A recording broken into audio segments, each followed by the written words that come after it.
And if I had to distill the biggest problem with the inspection and remediation industry down to just one thing, it would be this. It's like the Wild West. It's not regulated at the federal level, nor is it in most states. In fact, only 7 states require the person remediating your home to be licensed or certified.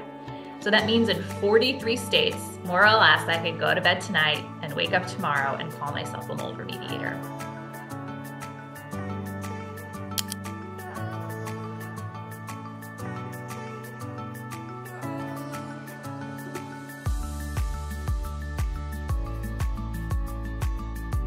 Thank you to our sponsor, Armada Drying Solutions. Their generosity helps keep our resources free and available to the public. For more information on our sponsor, please head on over to our corporate partners page at changetheairfoundation.org. As a reminder, this mini class series is designed to provide a consumer-friendly overview of the mold remediation process. It is not a do-it-yourself series, nor does it cover every detail or scenario that needs to be considered during mold remediation. Before beginning mold remediation, be sure to work with a knowledgeable indoor environmental professional and remediation company. Hello, my name is Kendra Seymour, and welcome to part 1 of our free mold remediation mini class series brought to you by Change the Air Foundation. Now, the goal of this series is simple: empower you, the homeowner or renter, so you can make informed decisions before you remediate your home for mold and water damage. Unfortunately, there are a lot of practices that pass as remediation that are ineffective, insufficient, and even unsafe. And ultimately, this wastes your time and your money and puts the health of you and your loved ones at risk. So I hope you'll join me, not just for part 1, but through the 11-part series, because I promise you're going to learn a lot and you're going to save yourself time and money in the long run. We really want you to feel confident that the next time an inspector, a contractor, a landlord, your spouse, a remediator says, "Let's do this," that you aren't overwhelmed with technical sounding language or fall victim to a sales pitch.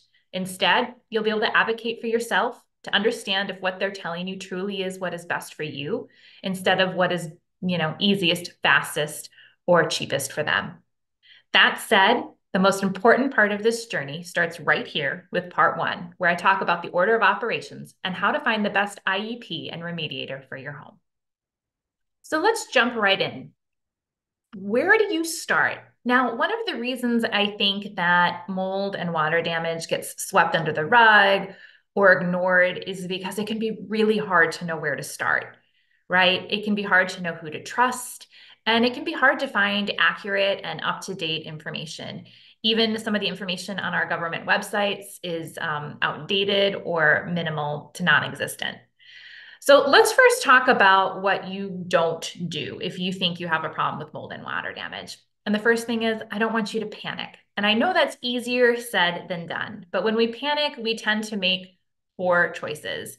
And that leads into, the second thing I don't want you to do. I don't want you to spray or touch or otherwise disturb the mold, right? I don't care, what product it is. Put down the bleach, put down the vinegar, put down whatever mold killing, spray or paint that you bought. Because anytime you disturb mold, whether it's with, a soap and water or a fancy chemical, you risk aerosolizing any mold spores and fragments and mycotoxins into the air.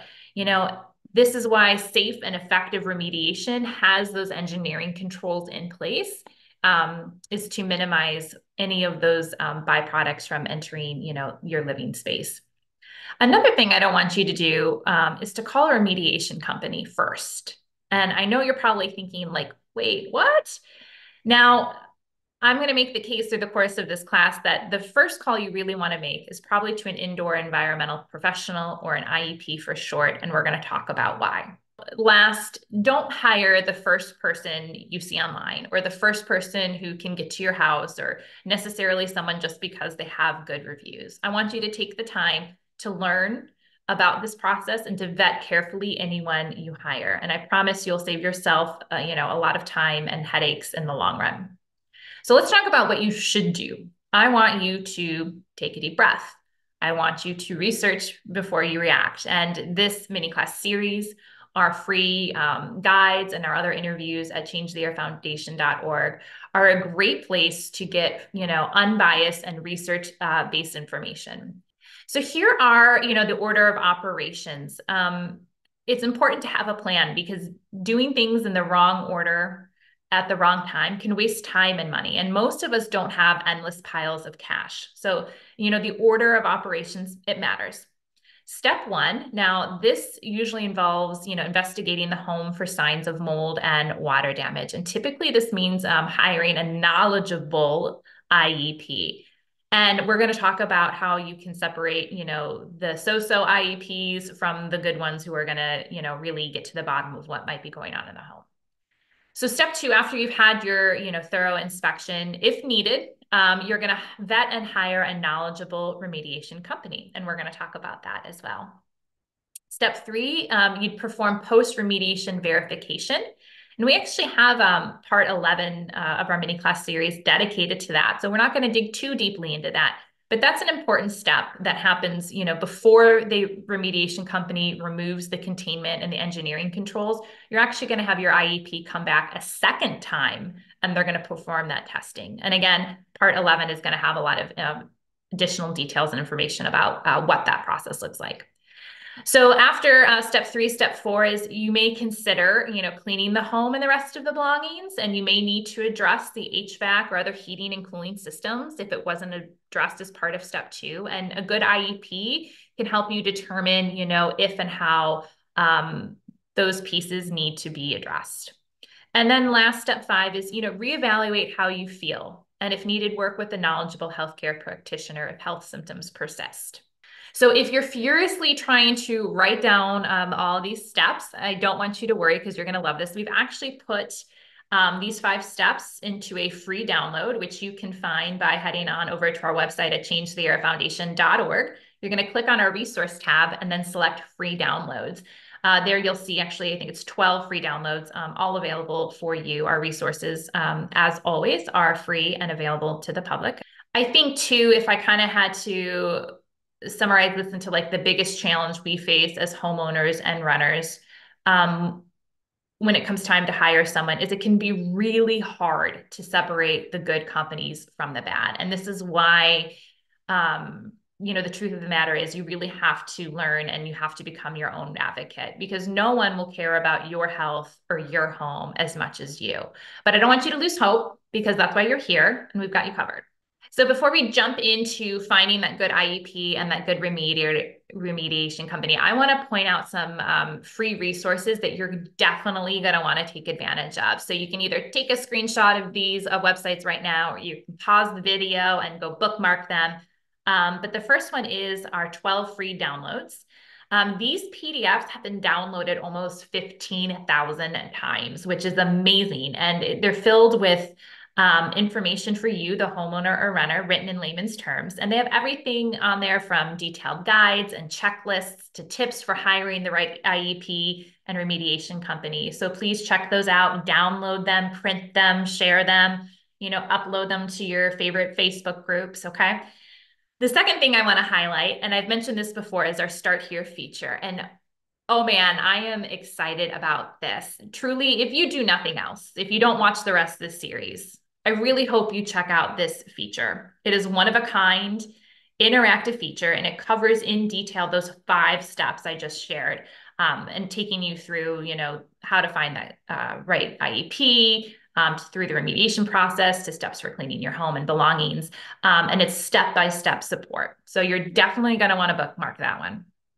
And then finally, if you want to understand safe and more, effective remediation practices, please consider downloading, your free copy of Mold Remediation at a Glance. Now, you get this exclusively when you sign up for our free newsletter at changetheairfoundation.org, and it's truly a fantastic companion piece to this series, and it's super handy to print off and share. It's about 20 pages, but it's filled with lots of helpful diagrams and explanations and tips, and it's all in user-friendly language. Now, I like to say that, truth be told, this is the document that remediation companies don't want you to have because you're going to be like the most knowledgeable homeowner and renter on the block when you grab this. So definitely check that out as well. So now that you know a little bit more about the order, let's get into how do you find the best companies for your project. And if I had to distill the biggest problem with the inspection and remediation industry down to just one thing, it would be this: It's like the Wild West. It's not regulated at the federal level, nor is it in most states. In fact, only 7 states require the person remediating your home to be licensed or certified. So that means in 43 states, more or less, I could go to bed tonight and wake up tomorrow and call myself a mold remediator.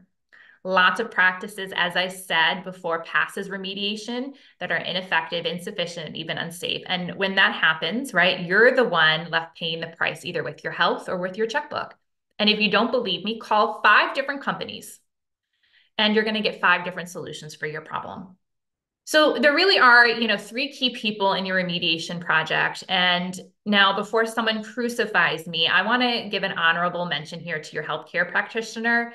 But for the purposes of this talk, we're focusing on the individual's task with making your home healthy. Now, you are the first person who needs to be involved.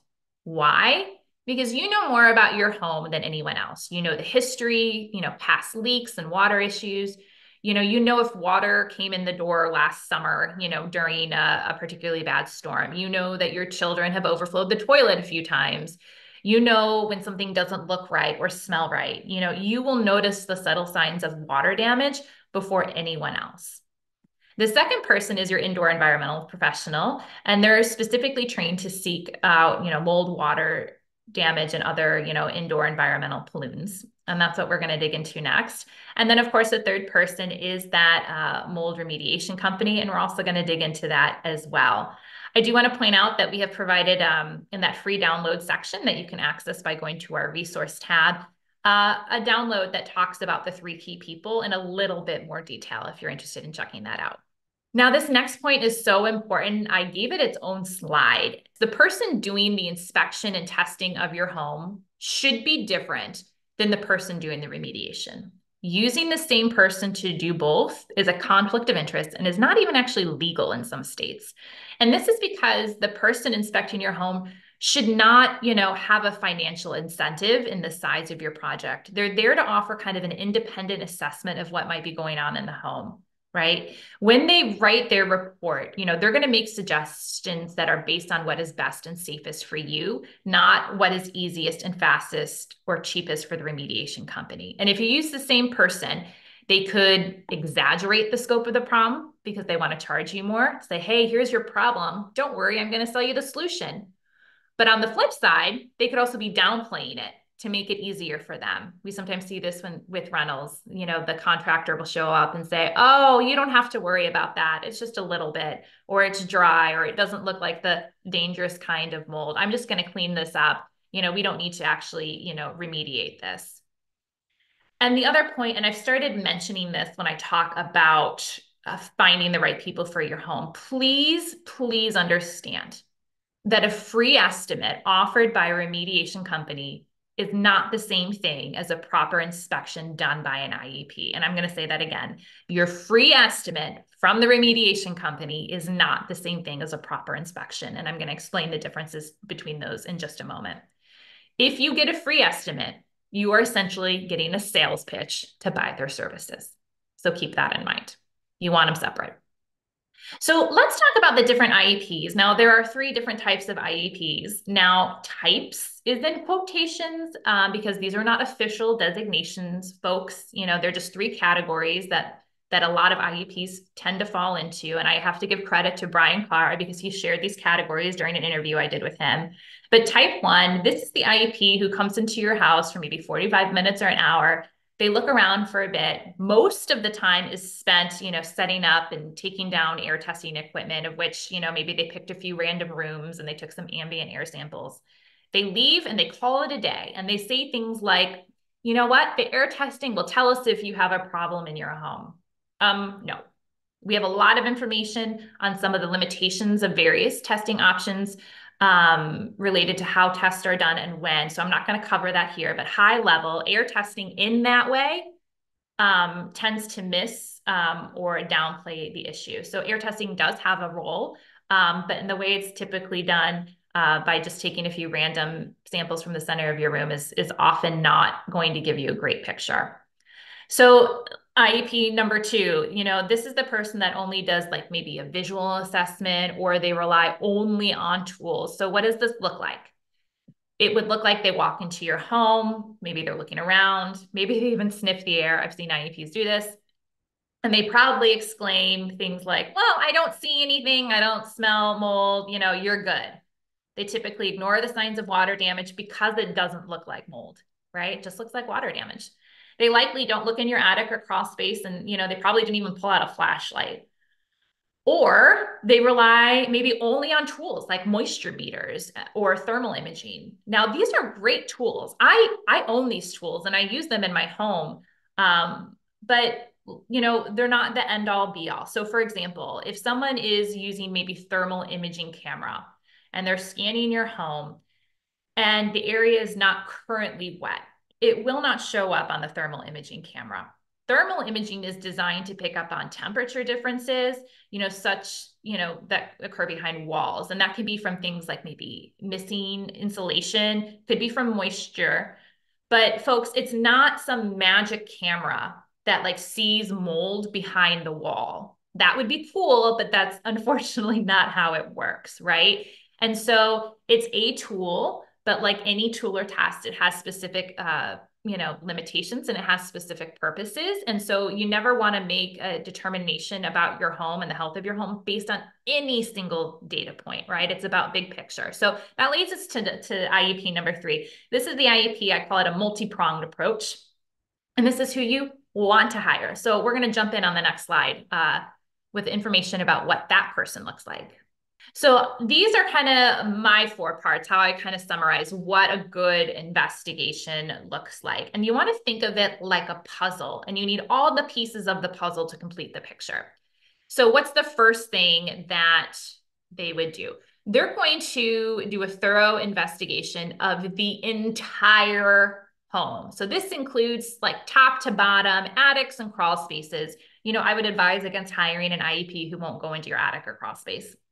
All right, the IEP is they're gonna look in closets and under sinks, and they're gonna pull out your refrigerator. They're also gonna look at the exterior of your home to see how conditions, outside your home, grading and drainage, things like that might be impacting the building envelope and the interior of your home, right? This is a multi-hour investigation, even in a relatively small place. And, they're looking for the signs of water damage, not just signs of mold growth. And we're going to show you a few pictures here in a moment. And we have a few free resources that you can grab from our free download section, one called 5 Signs of Water Damage. We do have a free testing guide, and then questions to ask when hiring an IEP. And we'll get into a little bit more about what those look like as well. But, I think one of the things that people don't always understand, and one of the secrets to looking for mold is actually to look for the signs of water damage. And sometimes I think people think because they don't see mold or they don't smell mold that they don't have a problem. And unfortunately, it's just not that simple. So I've included a few real life examples from homes that maybe don't look like they're that big of a deal, but a surface sample was taken and, it tells a different story. So here's just some, water staining on a wall. It doesn't look particularly bad, but you can see from the testing that there's a little bit more going on than maybe what meets the eye. And we know from, one of our series later, you'll learn from Michael Pinto, he talks about situations like this. If the moisture source is on the hidden side of the wall, right, and all you see is this stain, we can expect to find 5 to 10 times more mold growth on the back side of that drywall. So you don't want to be dismissing signs of water damage or something just that doesn't look like a little bit, because often what we see is just the tip of the iceberg. Here's another example of a door frame. Doors and windows and really any penetration into your building envelope can be an entryway for bugs and moisture if it's not built properly, if it's not maintained. This one had a lot of Stachybotrys that was going on there and behind that wall. So again, it's not the giant haunted house that many of us, picture in the movies when we think about mold. Here's an example from a mini split.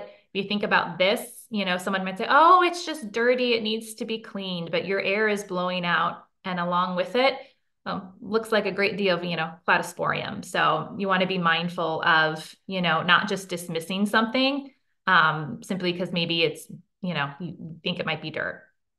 Here's an example of, an HVAC and water heater platform. This just looks really dirty, but it has a lot of Stachybotrys and Chaetomium and Aspergillus penicillium-like spores. These are toxin-producing molds and not something you want, in your indoor environment. And of course, attics, we don't want to dismiss the impacts that attics can have on our home. It is possible for the air in your attic to make its way down into your living space. And so just because you're not living in the attic or living in the crawl space doesn't mean the air in those spaces can't impact your health. And we'll talk about that a little bit more in parts 4 through 7. Now, part 2 is, it's strategic and targeted testing, right? So they should use, the information they gain from the thorough investigation to decide when and how and what kinds of tests that they're going to take, right? This means they aren't just taking random samples or just taking an air sample to take a sample, right? And this is true whether it's air testing or PCR or ERMI or dust testing, a tape sample, right? Doing the wrong test in the wrong way at the wrong time can lead to incomplete and inaccurate results. If they're just taking that air sample from the center of a room, far from walls and floors, where moisture and mold lurk, it's probably not going to give you the best representation of what's going on. We don't get into testing further in this series. We do have a free guide that you can download that talks about the pros and cons of different testing. So I encourage you to check that out if you want to learn a little bit more. So the detailed history of the home, and it does blow my mind how often this piece gets overlooked. The history of the home matters. Now, you don't always know what the history of the home is, but the history of the home while you're living there at a minimum offers some important clues. So if there have been those previous issues, even small events, overflow dishwashers and leaks or a sump pump failure or whatever. History matters, right? If you're noticing like odd or intermittent odors, or staining, those are all clues. Even if you've had a previous mold remediation, you want to mention that to your IEP, right? If you've had a remodel, maybe a bathroom or a kitchen, mention that. I lived in a house once where an addition was put on to the home, and we had only been living in the home 3 days the first time it rained. And water started coming in where the addition met the original part of the house. And so we ended up having to remediate that, open it up, and fix splashing and roofing issues. So those kinds of things certainly play a role in your inspection, or they should. So number 4 is the survey of occupant health. And, if you're having symptoms every time you walk into your office, right? And maybe something's going on in that room and your body's trying to tell you something, or maybe just overall you're having things like reoccurring sinus infections or, unexplained health issues that aren't getting better, autoimmune condition, chronic fatigue, all of these things. Even if you think they might not be related, it's worth mentioning to your IEP when they're there to do the investigation. So this kind of sums it up. What does a good, or I like to say a knowledgeable IEP look like? Because not all IEPs are created the same. Their skill sets, their certifications, their trainings vary. And I do want to mention that, IEP is it's a general term. It is not a certification in and of itself. We're going to talk about certifications as starting points on the next slide, so we'll get there. But you want that IEP to offer that independent assessment of your home, right?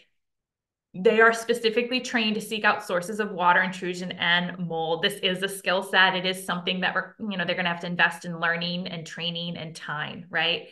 They're going to investigate that entire home, not just the one area that maybe you called them about that, right? So if you have a problem in the bathroom, you actually want them looking at the whole house, right? They're going to understand that mold is often hidden behind walls and underneath floors and in those hard to reach places. And really, they're there to ensure that any remediation that's done, the practices that are recommended, the scope of work is based on what's best for you, right? And then ultimately, they're going to be the ones to write that remediation plan that they're going to give to the remediation company to follow. And, they are the go-between you and the remediation company, because even the best laid plans have hiccups and things arise. And it's great that you can have that independent person to call when that happens. And then ultimately at the end, after remediation, but before, the containment comes down, your IEP is going to come back a second time, and they're going to perform that post-remediation verification we talked about. So now the million-dollar question is, how do you find a good IEP? And there are two things that you need to know. One, not all certifications are created equal. Two, certifications are kind of the minimum, the bare minimum, the starting point. So you can take a screenshot of this, or better yet, if you go over to changetheairfoundation.org and you go to our resource tab, you're going to see a section called Start Here. And that's our new feature. And you can click on step 1, and you're going to see lots of helpful information about how to find an IEP. And you're going to see this yellow box. And we recommend some starting certifications. Again, not all certifications and licensing programs are created equal. And as someone who has taken many of these trainings, believe me, I can tell you that's true.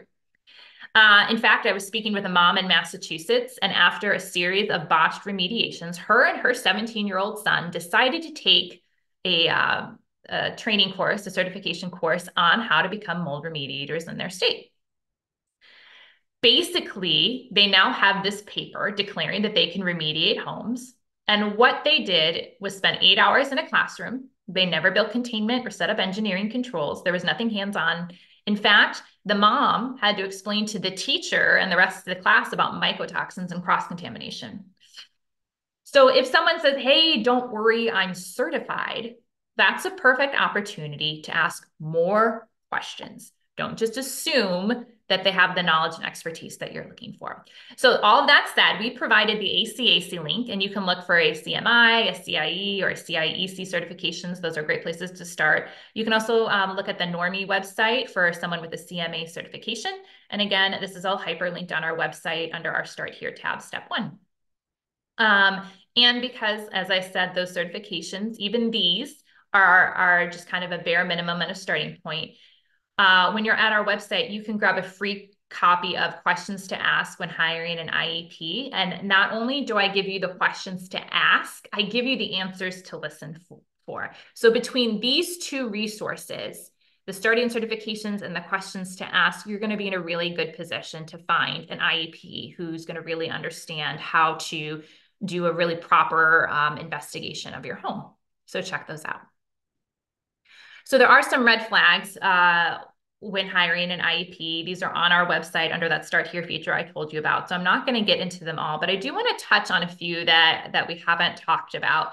And again, you know, if the IEP is not going to go into your attic or crawl space, you may want to consider someone else. But there is another red flag that I haven't brought up at all. If the IEP wants to charge a percentage of the overall job, you may want to move on. And this is because they should have no financial interest in the size of your project. Now, I once spoke with an IEP who said he would just take a percentage of the overall cost of the remediation project.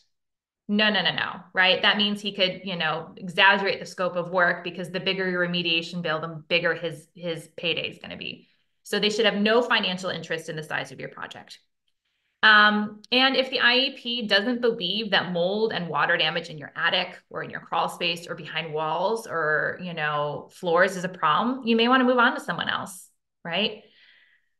This is because, you know, our ceilings and our floors, they're not hermetically sealed, meaning there are gaps and there are cracks present. And these openings can be from light fixtures and electrical, you know, switches and recessed lights and other penetrations.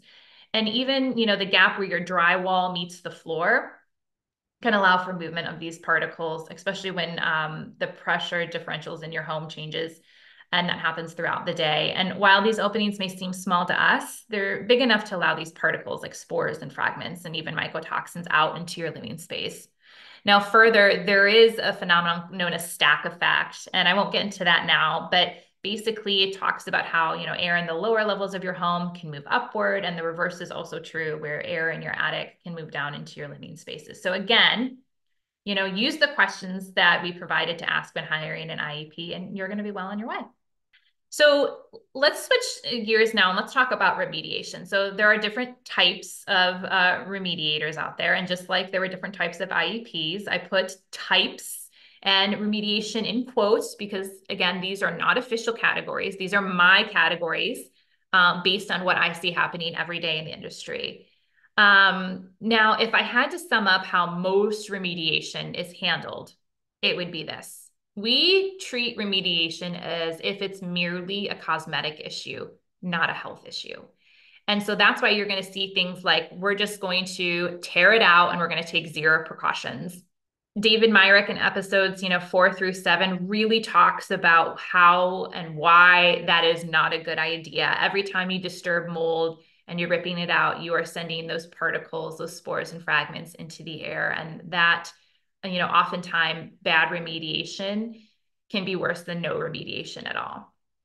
My other group is the spray and pray group, and this can include fogging. And this looks like, companies who come in and they're going to put this special mold killing paint or spray or chemical on it, and that's going to kill the mold. And there are a couple issues there that we address in parts 4 through 7 in a little bit more detail, but high level chemical shortcuts alone, there's a lot of research that shows even with some of your favorite products, don't go far enough to address and remove the issue. A lot of times it just simply bleaches the color from the colony. It doesn't penetrate to address the mold, hyphae or roots, and you can have a problem later. Unfortunately, companies who do that stop short, and we have a lot in this series that speak to that in a little bit more detail.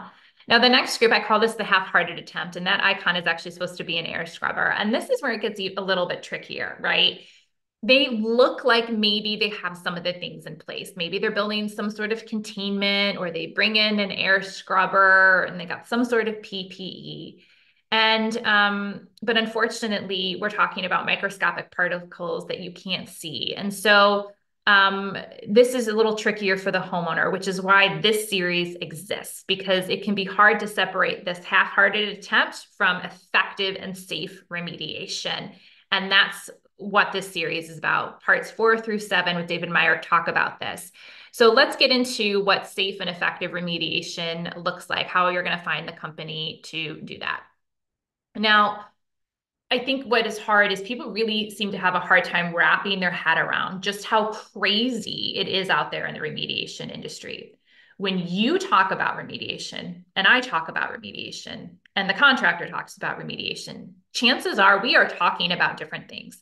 We assume that when someone says remediation, that we're all talking about the same procedures, the same process, and that couldn't be further from the truth. And it took me a long time to kind of come up with a way to really illustrate this point for people. So I came up with an analogy, and it goes like this. Remediation is not like buying a burger. And I want you to think about your favorite chain restaurant. If you went to that chain restaurant in Florida and then in Alaska and you ordered a hamburger, chances are you're pretty much going to get the same thing, right? The same bun, the same amount of meat, the same special sauce, lettuce, tomato, onion, no onion, whatever it is, right? Will be the same in Florida as it is in Alaska. But remediation is not like buying a burger. It would be like if I went to that same chain restaurant in Florida, but instead of a burger, I got a taco. And then I went to that same chain restaurant in Alaska and I ordered a burger, but I got, chicken nuggets. I mean, yes, both times you got food, but you didn't get a burger. And remediation is the same way, because if I hire a company in Florida to remediate my home, that could look wildly different than the company in Alaska. And you really don't even need to go across the country to illustrate this, right? In your home state, call 5, different remediation companies, and you're going to get 5 different solutions, for your problem. One company might tell you, we can just fog it. We don't need to open up the walls and remove anything. One company might say, we're just going to tear it out. We're going to paint this stuff over it, and it's going to seal in the mold, and you're going to be fine. And one company might do full engineering controls and containment and proper PPE. It's not really regulated out there. You wouldn't tolerate that inconsistency from a fast food restaurant. You would just stop going, So when people say remediation, I always want you to think of it as remediation in quotes and use that opportunity to ask what they mean, because what it means to you can be, different than what it means to them. And that's why we're doing this series, because parts 4 through 7 and then some of the additional episodes talk to you about what safe and effective remediation should look like. Now, I did just want to throw this slide in here quickly. You can maybe take a screenshot if you want.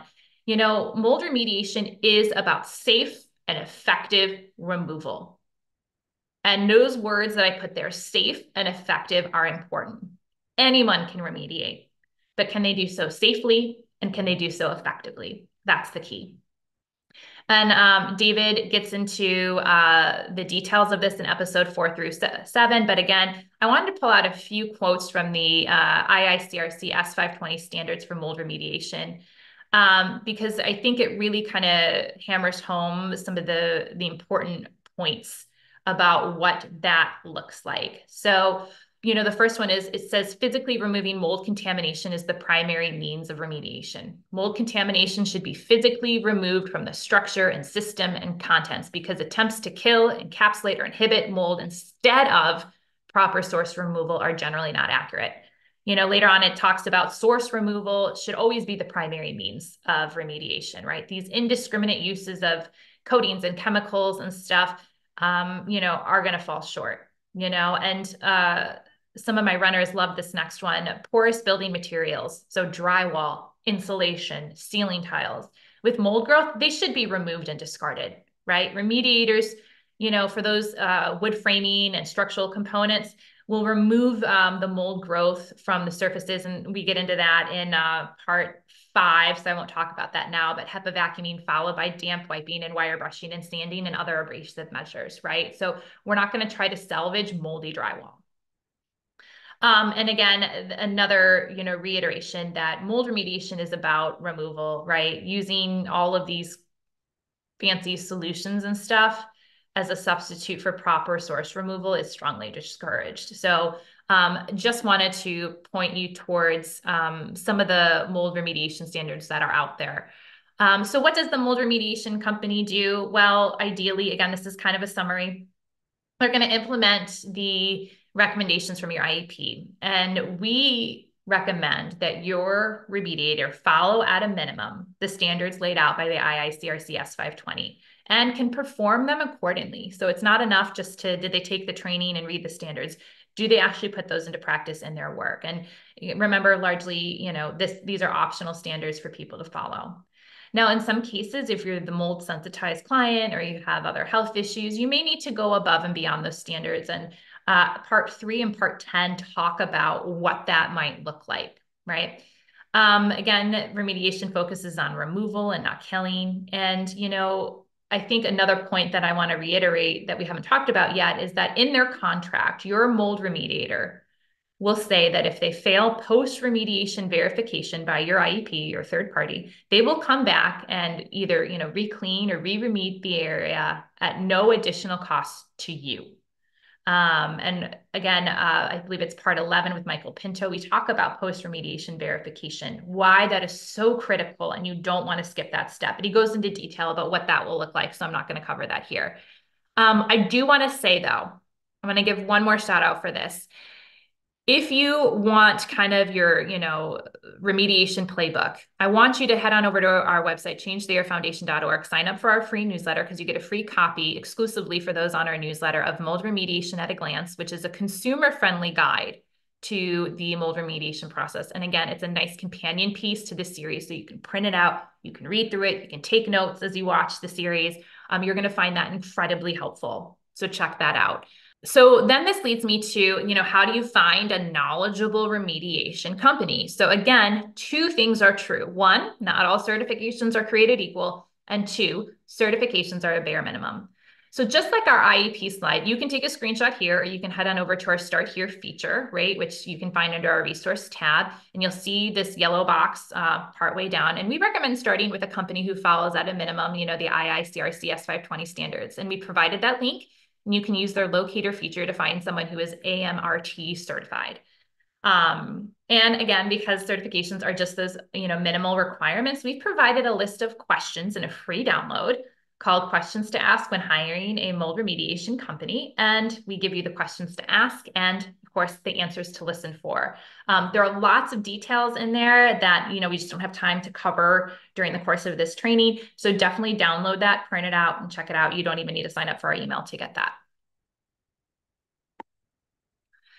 Now, I'm loosely paraphrasing a mentor of mine here, and when he says that sometimes the only thing worse than no remediation is bad remediation. And sometimes I see really well-intentioned individuals and companies who accidentally make the situation worse because either they didn't know what they were doing or they thought they were doing things correctly. So that's why, one of the things I told you in the beginning was to research before you react, before you hire that company. Take a moment and get your bearings and make the best choice, with who you hire. And I know that's hard to hear because you typically want the problem, the mold and water damage out of your house ASAP. And I understand that, but take the time to find the right people to remove that safely so you don't accidentally make the home worse.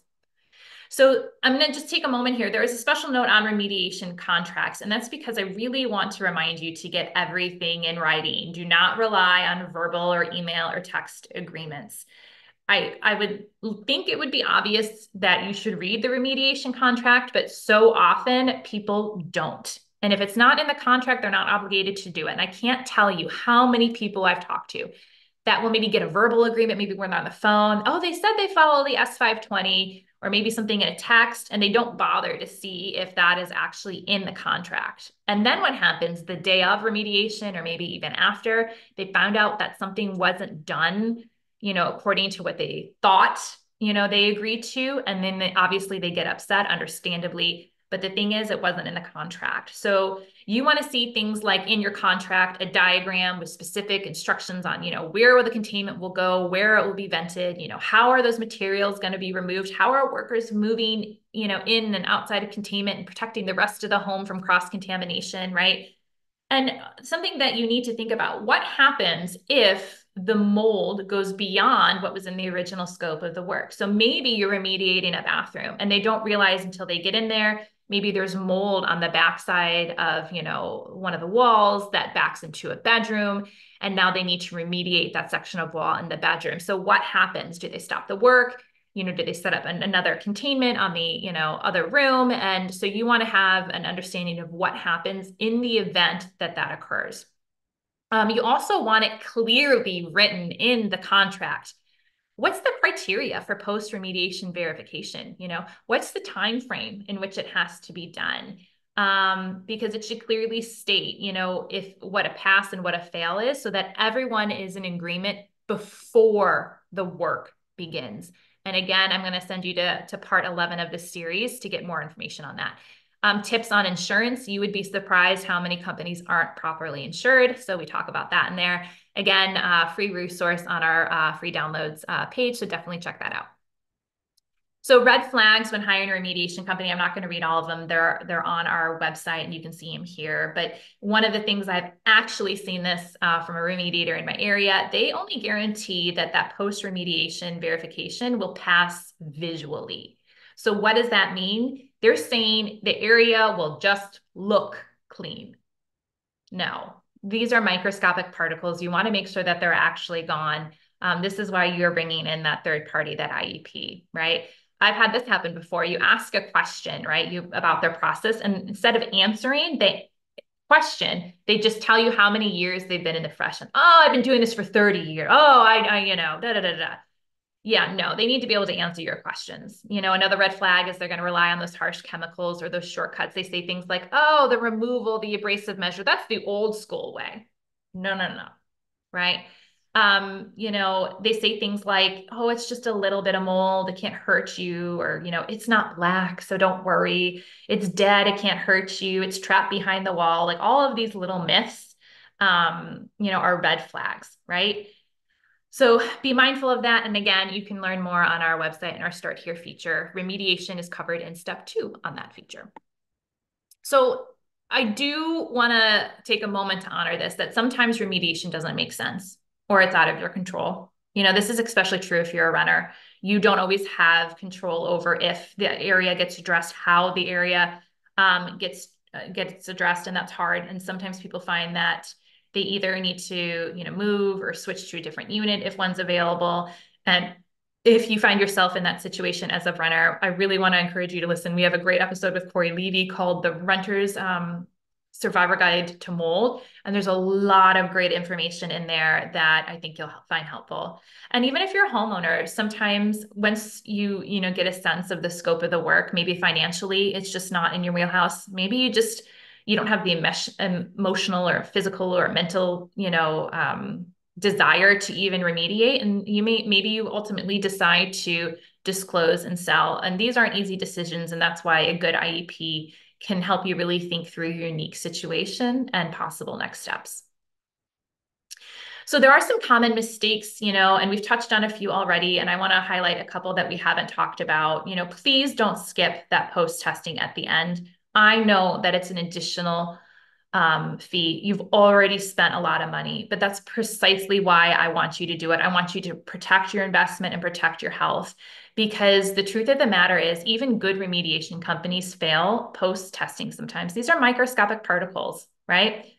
Another mistake I see people making is they think renovation is the same as remediation. So maybe they're like, well, let's just gut the whole bathroom. I wanted to remodel anyways. We don't need to bring in a remediation company first. And if you watch some of these other episodes, you're going to see why that's a mistake. You can't just be tearing this stuff out without proper containment. You're going to spread it throughout your home and on your belongings, and that can make you sick or contribute to health problems. I don't want you to think about the home inspector as the same as an IEP. So my friends who are house hunting, your home inspector has one skill set. When it comes to mold and water damage, they maybe took, a couple hours worth of training. You want somebody who, this is their skill set. This is what they do day in and day out. So I would encourage you to think about hiring an IEP in addition to your home inspector if you're trying to understand, what might be going on in a home you're looking to purchase when it comes to mold and water damage. And the last one, and this happened to me, I want you to verify with the crew the day of the project. So not the person who you talked to on the phone, the owner of the company, or the person who came out to give you, the estimate on the scope of work, the person who's actually going to be doing the work, because I had a small area that needed to be remediated. And so when they got here, I was going over with the head guy for the crew about where containment would go. And I said, okay, well, where's the decon chamber going to go? That's the second chamber that's built off the first. And he said, well, I wasn't going to build it. I didn't bring enough material. And I said, well, that's not what was in the scope of work. That's not what we agreed upon. And he said, well, I'd have to go back to the office and get more material. And I said, well, I guess you're going to have to go back to the office and get more material. So it's just a good idea with the people who actually show up to do the work that you are all on the same page. Have they read the scope of work? Do they know what's in the contract? So take a moment with them that morning before things start and set yourself up for success. So my final thoughts, and please know that I have been where have you been. I have made every mistake in the book, and I'm still here. My goal with this series, my goal with everything at Change the Air Foundation is to help you make fewer mistakes than I did, than what I see so many making, so that you can protect your health and your family and your finances and your home, okay? So these are some of my truths, right? You're gonna make mistakes, we all do. Give yourself some grace and move on, right? This journey is about progress over perfection.